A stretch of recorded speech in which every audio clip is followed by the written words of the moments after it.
Crenshaw.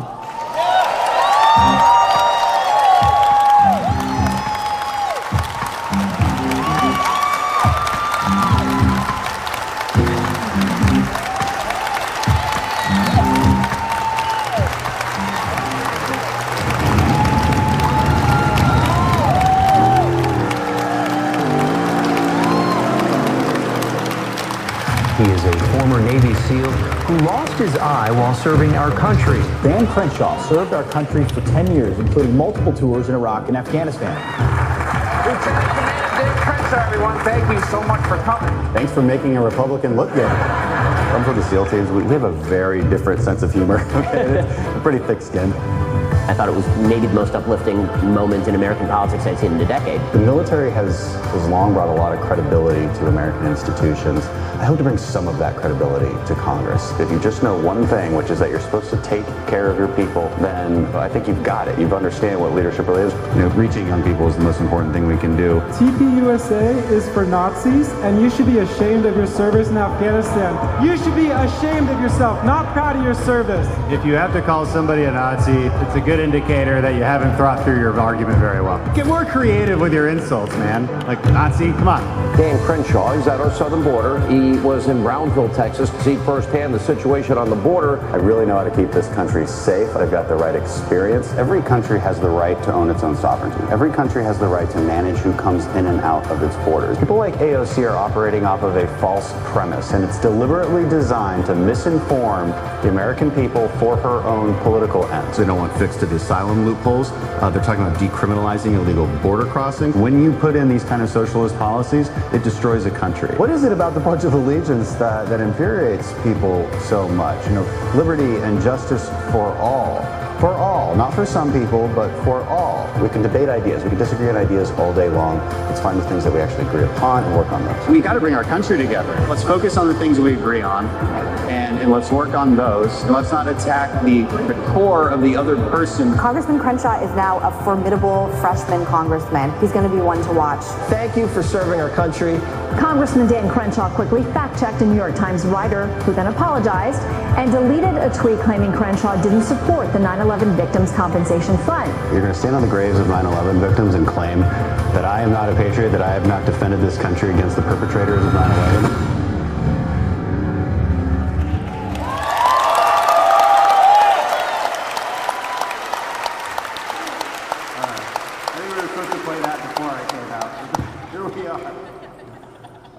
Hey, thank you all for being here. Thank you for coming to D.C. and talking about fighting the fight for American freedom and conservatism. We really appreciate it. Give yourselves a round of applause.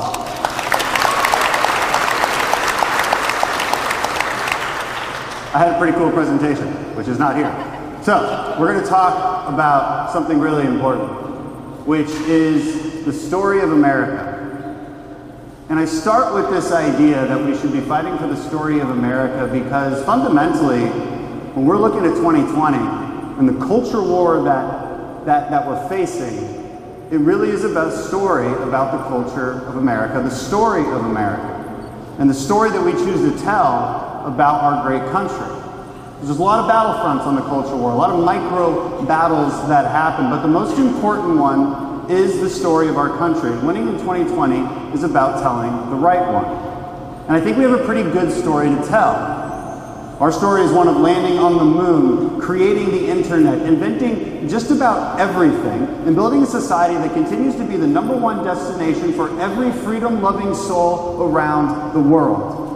Our story is one of record low unemployment and wage growth for everyone, especially the lowest earners. And our story is one of record numbers of new life-saving drugs approved by the FDA and the highest median income ever recorded. It's no wonder that 90% of Americans surveyed believe that their personal life is good. They believe in a personal satisfaction, 90%. Choosing the right American story is more than just these metrics, though. It's about deciding what kind of culture we want to be. It's about answering the question that we actually all used to agree upon, Democrats and Republicans. The question of whether America is fundamentally good or bad. Is America a force for good in this world?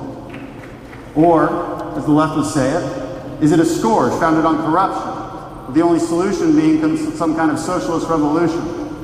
This is the question of 2020. This is the question we have to answer. Now, the left story is actually quite clear on this. When they aren't pushing for the thinnest, weakest case for impeachment in history, they're pushing other conspiracies that our president is some kind of Russian agent. But when they're not doing that, they're pushing for some of the most radical, unserious policies that this country has ever seen. Federal control of elections and taxpayer money for campaign ads. Price controls on life-saving drugs that would kill innovation, and while they're at it, a government takeover of the entire healthcare industry. Third-grade science projects labeled as Green New Deals that would foolishly completely rely on wind and solar for our energy needs and put millions into poverty. Decriminalizing illegal immigration, and while they're at it, let's also give everybody healthcare too. Abortion on demand at any stage, confiscation of your guns, forcing taxpayers to foot the bill for all student debt. The list goes on and on and on. These are, of course, I could add to this forever. These are deeply unserious proposals. You got to question how we got here. How did we get to a point where Pete Buttigieg is considered a moderate candidate? How did we get to a point where Bernie Sanders is the thought leader of a major political party and on track to be the nominee for the Democrat Party, a party that used to be a party of workers? How did we get to this point? We got there because there's been a misunderstanding of why government exists. We got there because Democrats forgot what was written in the Declaration of Independence. If you're looking for a reason why government exists, it's good to look at the Declaration of Independence, where it says that governments exist to protect your inalienable rights, life, liberty, and the pursuit of happiness.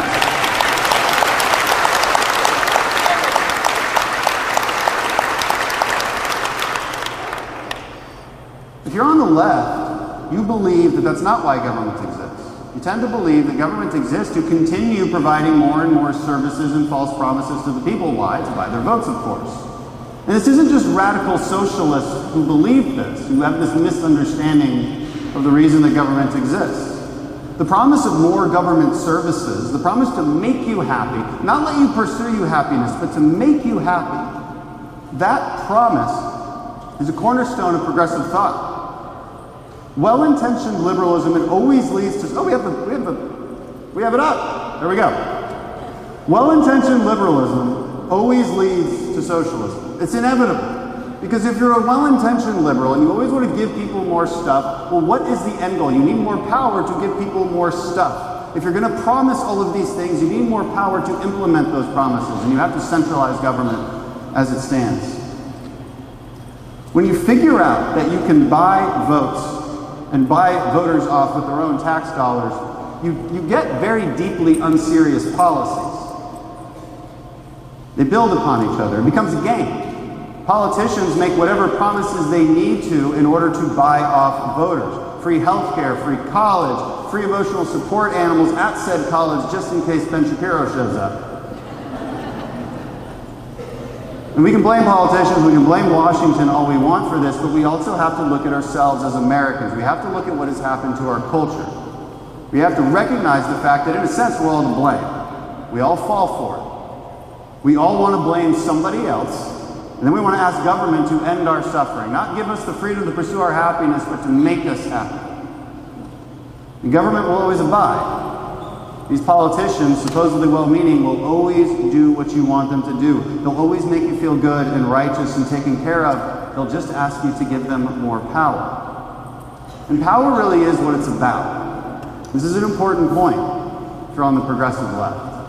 You believe, fundamentally, as a Democrat, in democracy, but pure democracy. Republicans, we tend to want to conserve a republic, and those are two different things. The Electoral College is a great example. Packing the Supreme Court. Undermining the institutions that created our republic. Why? To gain more power. Because fundamentally, what does the leftists want? They want 51% of the population to tell the other 49% what to do. They want that pure democracy. And they want to centralize control so that all it takes is a coalition of 51% to control everybody else. So how do they get there? How do you get that 51% coalition? Well, the easiest path to that is to tell people that they're oppressed. Tell people that they're victims, and tell them that the only way they can be saved is by the well-intentioned progressive, by the socialist revolution. They use group identity politics as well. They shamelessly encourage it. The politics of grievance is a powerful one. And it's easier and more efficient to create coalitions if you tap into the most basic instincts of voters. You tell them they're oppressed because of their immutable characteristics or their socioeconomic status, and then you promise that group of people more power over another group. Fundamentally, that's what identity politics is. You build your coalition of the 51% by promising more power, more services, more stuff. This isn't compassion, it's mind control. And what exactly are they being promised? Well, fundamentally, it's utopia. And ironically, utopia is a combination of the Greek word for no place and the good place. So quite literally, it's the ideal place that simply doesn't exist. And to sell this idea, you have to pull the wool over people's eyes. You have to promise people that the only way to end their suffering is if you give the politician more power, if you give your freedoms away to the government. And this is what we see. To sell a utopia, you first have to sell the need for a revolution. In other words, you need to push change for the sake of change itself. Why did Nancy Pelosi rip up that speech? What was she ripping up? She was ripping up a speech that was filled with great American achievements. That was one of the most positive State of the Unions in history.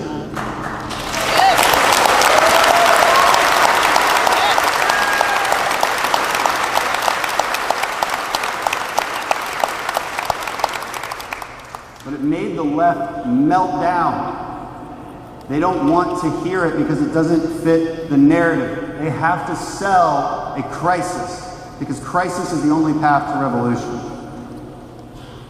They don't want good news because it doesn't fit the narrative, so they rip it up quite literally.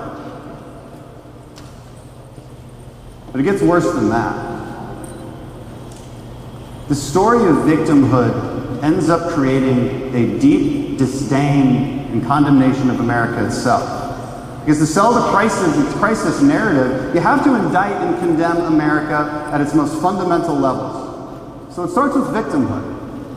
And quotes like this are utterly baffling. The most successful people in the world believe they are discriminated against. It starts with victimhood, and then it continues and portrays our entire country as an oppressor. Tell a story where there's nothing redeemable about America at all. I know, right? It's a story where all must be torn down and rebuilt in some kind of progressive utopia. And that victimhood mentality, it quickly manifests through anti-American policy. Because after all, if America is an oppressor, shouldn't we punish it? It becomes advocacy for open borders and the removal of fundamental rights, like the right to bear arms, like the right to defend ourselves, like the right to free speech. And it gets worse. Eventually it becomes an attack on the foundation of our country and the symbols that actually bring us together. The flag, the national anthem, and the Pledge of Allegiance. It's about destroying the American project from within. It doesn't help when our major media companies publish things like this, on the 4th of July, no less. And the story they're telling is not ineffective either.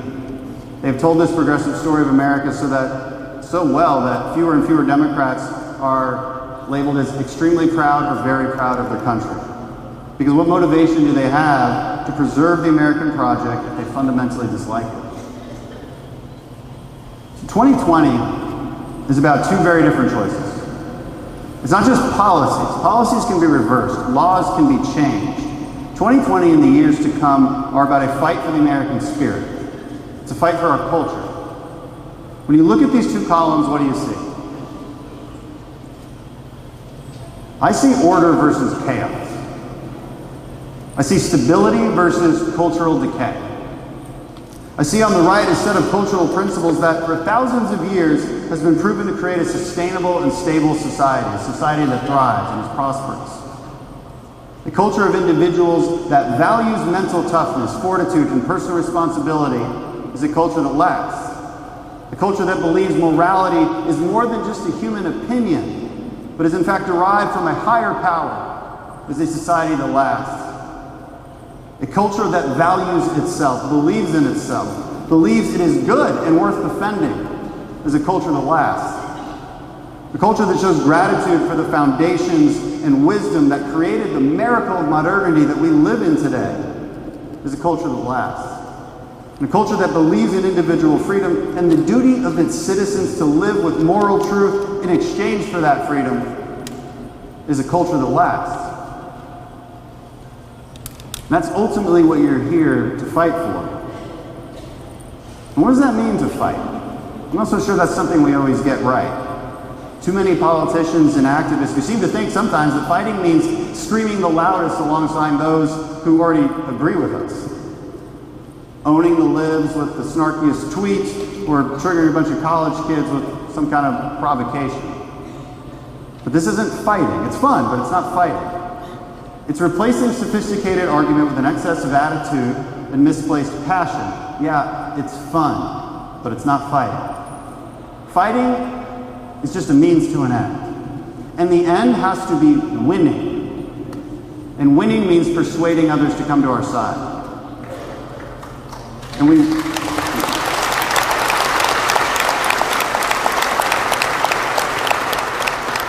win by telling the right story about America. Our story of America is a story about the best ideas that humankind ever had, that created the greatest country the world has ever known. When our founders, the students of history and political philosophy, they took the best ideas from Jerusalem, Athens, Rome, London, and wrote them down in Philadelphia in 1776, where we enshrine forever the true purpose of government, to protect your God-given rights. Yes! We created the most stable political document the world has ever known, the U.S. Constitution, which told us how to govern. So as it said, first comes rights, then comes government. We are a country founded on this very radical idea. And it was this idea that created an American order that is undeniably good. And this is going to be the battle of our times. The battle between those who believe America is good and those who believe in the notion of socialist revolution, who believe we're inherently bad. It is the multicultural moral relativist versus the moral absolutist. There is right and wrong. There is an American culture, and it is good, period.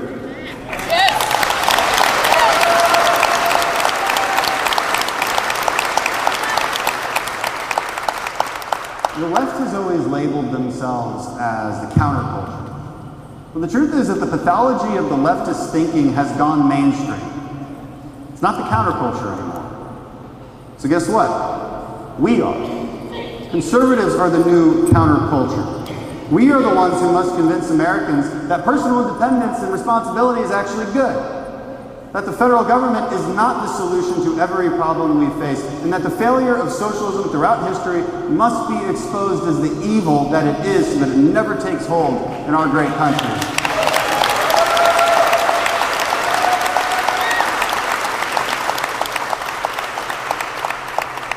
We need to tell the story of empowerment and self-reliance, not dependency. We need to tell the story of freedom, not utopian collectivism. We need to tell the story that it is still okay to unapologetically love America, because that story is based in truth and gratitude and not fear-mongering for the sake of revolution and power. Stakes have never been higher than they are in 2020 because the story of America is at stake. And we have to win by telling the right American story. And our story is one that defeated the evils of slavery, communism, Nazism, and tyranny around the world. Our story is one of underwriting global prosperity and reducing poverty to levels that our ancestors never would have dreamed of. Our story is of renewed American standing in the world where our allies pay their fair share and terrorist regimes like Iran are put on notice. Our story is finally securing our southern border. Our story is one of energy and independence and record exports, while we still reduce carbon emissions more than the last 10 countries combined. Our story is unparalleled. It's one of true exceptionalism. It is one where America is a